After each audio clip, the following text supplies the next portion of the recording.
रचित AC plant में engineer था। ठीक सैलरी थी उसकी।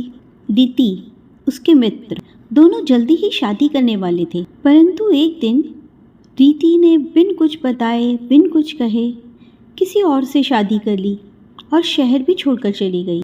रचित को तो जैसे कुछ समझ ही नहीं आया कि ये उसके साथ क्या हो गया। कुछ दिन तो वह काम पर गया ही नहीं। फिर एक दिन आखिर वह काम पर गया, परंतु वह कोई भी काम ठीक से नहीं कर पा रहा था। रचित काम पर तो आता, पर मानसिक रूप से पूरी तरह डिस्टर्ब होने के कारण पूरा दिन कुछ ना कुछ गलतियां करता रहता। एक दिन प्लांट के मैनेजर ने परेशान होकर रचित को जॉब से निकाल दिया। रचित अब पूरा दिन घर पर यूं ही बैठा रहता। दिन पर दिन निकल रहे थे। घर पर खाने का सामान खत्म हो गया था और फिर एक दिन वह मकान का किराया भी नहीं दे सका और सड़क पर आ गया। अब वह यूं ही कहीं भी किसी से मांग कर खा लेता। जहां दिन ढलता वहीं कहीं सड़क किनारे लेट जाता। एक दिन धूप कुछ ज़्यादा ही थी, उससे चला भी नहीं जा रहा था कि उसने पास ही एक मकान का दरवाज़ा खटखटाया। एक महिला ने दरवाज़ा खोला। रचित बोला, पानी मिलेगा पीने को? महिला ने कहा, लाती हूँ। और वह रचित के लिए पीने का पानी ले आई। उसको देखकर ही लग रहा था कि वह भूखा भी है। वह महिला दयालु थी, इसलिए वह रचित के खाने के लिए कुछ रोटी भी ले आई। उस महिला ने नोटिस किया कि वह कोई भिखारी नहीं है, किसी अच्छे घर का इंसान है। उसका चेहरा बता रहा था कि वह यूं ही कोई इंसान नहीं है। जैसे उसने पानी पिया, जैसे खाना खाने से पहले हाथ धोए, ये सब बता रहा था कि वह भिखारी नहीं है।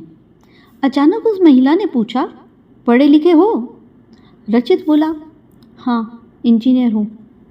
तो वह अंदर से एक बहुत पुरानी सी एक किताब लेकर आई और रचित को देते हुए बोली, कभी कुछ वक्त मिले तो यह किताब पढ़ लेना। रचित ने अनबने मन से वह किताब पकड़ ली और वहाँ से चल दिया। आज का दिन का खाना तो हो ही चुका था। उसने किताब की ओर देखा और सोचा कि इसे बेचकर खाने का इंतजाम कर लिया जाए। यह सोचकर वह सड़क के किनारे बैठ गया और किताब को देखने लगा। फिर सोचा, बेचने से पहले इसके पन्नों पर एक नज़र ही मार ली जाए। ऐसा सोचकर उसने किताब खोली। एक पन्ना, दो पन्ना, तीन पन्ना, फिर न जाने उसे क्या हुआ, उसके चेहरे के हाव भाव बदलते गए और देखते ही देखते उसने पूरी किताब पढ़ डाली। किताब ने उसकी नींद उड़ा दी और वह बहुत बेचैनी से सुबह होने का इंतजार करने लगा। जैसे ही सुबह हुई, बराबर की मार्केट में एक दुकान खुली। रचित बड़े बड़े कदम रखकर उस दुकानदार के पास पहुंचा और बोला, पैसे तो नहीं है मेरे पास, पर मुझे कोई काम करना है। मेरी ईमानदारी का सबूत मैं आपको शाम तक दे दूंगा। हैरान सा दुकानदार भिखारी जैसे नजर आ रहे उस इंसान को देखता रह गया, पर दुकानदार ने उसकी आंखों में सच्चाई देखी और बोला, ठीक है, ये 10 पैकेट बिस्किट के ले लो और शाम को इसका हिसाब कर देना। नाम क्या है तुम्हारा? रचित बोला और 10 पैकेट बिस्किट के लेकर चला गया। फिर सुबह सुबह काम करने के लिए उसने एक सोसाइटी में जाकर कार वॉशिंग के लिए कुछ लोगों से बात की। कुछ महीनों तक ऐसे ही अलग अलग वक्त पर अलग अलग काम करके उसने अपने पहनने के लिए 2 जोड़ी कपड़े लिए। किराए पर एक कमरा लिया और फिर किराए पर एक छोटी सी दुकान ली और उसमें थोड़ा सा सामान डाला एसी रिपेयर का।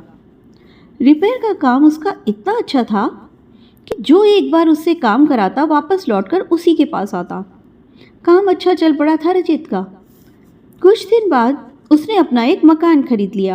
फिर वक्त बीता कुछ और उसने एक लड़की से शादी करके घर बसा लिया। अब उसका हंसता खेलता एक परिवार था। शहर में उसका नाम था। अब अपनी पत्नी और 2 बच्चों के साथ वह सुख से रह रहा था। तो अब देखते हैं कि आखिर ऐसा क्या था उस किताब में जिसने रचित के जीवन को पलट कर रख दिया, उसे भिखारी से जाना माना व्यवसायी बना दिया। उस किताब में लिखा था, क्या निराशा ने तुमको चारों ओर से घेर लिया है? क्या तुम दिशा विहीन हो चुके हो?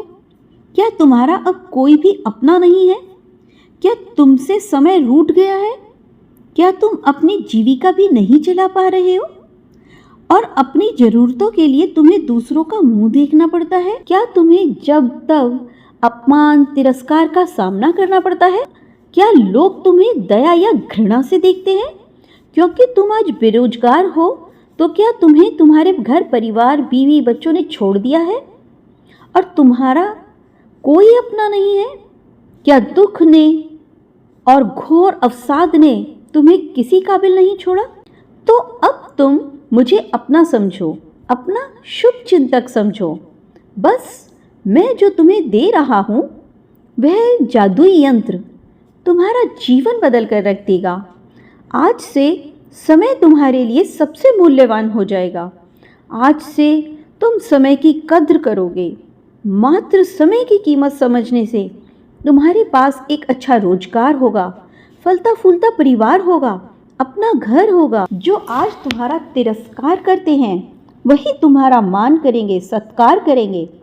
अब उठो, खड़े हो और जो यह जादुई यंत्र मैं तुम्हें दे रहा हूँ इसका भरपूर सदुपयोग करो। अब ऐसा कुछ भी नहीं है जो तुम चाहो और प्राप्त ना कर सको।